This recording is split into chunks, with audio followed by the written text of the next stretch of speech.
So before you debate an anti-Trinitarian, that could be a Muslim, Jehovah's Witness, oneness, modalist. Oneness and modalists and Jehovah's Witnesses will use the Bible, but they fully don't understand the Bible. Muslims just straight out don't grasp or get it. I've debated them for over a decade. They'll make silly claims like 1 + 1 + 1 = 1. Oh, and you believe that? That's incoherent. No, we don't think God is a mere mathematical sum. So if you ever hear that, you say, wait. Show me in the Bible, or show me any Christian that says God, is a mathematical sum. A child's mathematical sum, by the way.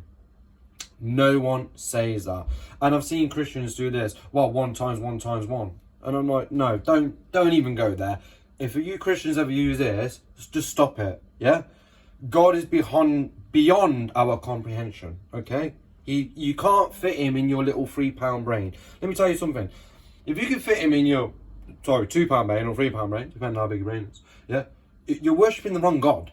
Yeah, the God of the Bible cannot be comprehended by a human mind. So the first time when you go into a debate with an anti-Trinitarian, you need to first get them to understand the God of the Bible, Yahweh, Father, Son, and Holy Spirit, cannot be comprehended by the mind of a mere human. Yeah, we are his creation. Okay, he created us. Now, let's look at some verses. There are numerous verses, loads, yeah, but some that I'll pinpoint down. Go to Isaiah chapter 40, really good. Go through them, verses 13, 18, 25, and 28. Job 11:7, it's good. And Romans 11:38 actually talks about Isaiah again, recollects it, yeah. So Paul's saying the same thing. But let's look at Isaiah. I'm going to go to Isaiah 13, yeah. Now listen, who has understood the mind of the Lord? Or listen, now God always talks in a way where he's trying for you to understand. Oh, you think you know me? You don't fully know me. That's why these people that think they fully know God or fully know Allah in Islam, God is saying, no, you don't know me. Now put it all together, listen to the words, read these over and over again, then you'll fully understand what God is trying to say. He's trying to say, you can't equate me to anything. Nothing in creation and nothing that your little brain can comprehend. So calm down, mate. I created you. I'm the creator. Okay? Let's look at Isaiah 40, verses 13. Who has understood the mind of the Lord, or instructed him as his counselor? Who did the Lord consult to enlighten him? And who taught him the right way?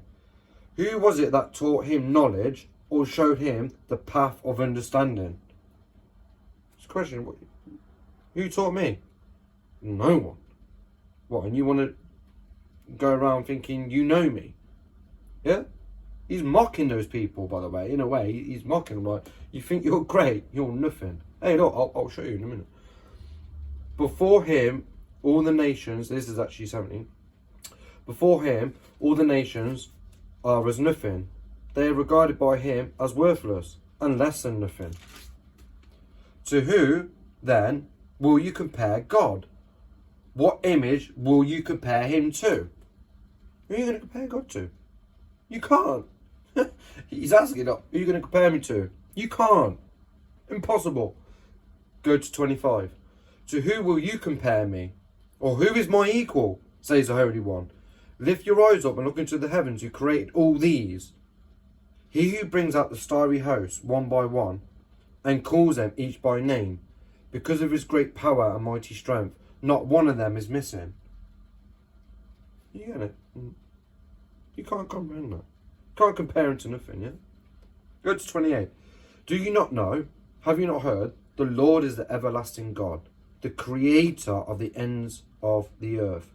He will not grow tired or weary, and his understanding no one can fathom. And his understanding no one can fathom. That's every human.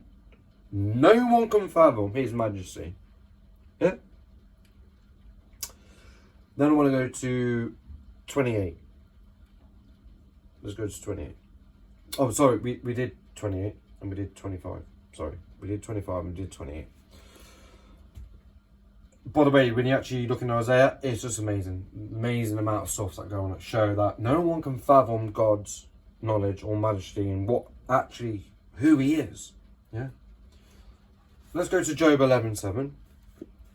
Again, he's asking Job questions. Job 11:7 and carry on all the way down to 9. Can you fathom the mysteries of God? Can you probe the limits of the Almighty?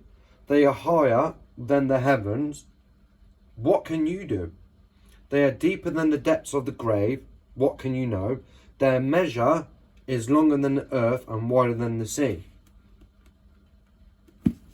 So before you start a debate, you want to get the guys that you're debating with, because the guys that you're debating with, number one, don't fully understand the Bible, number one.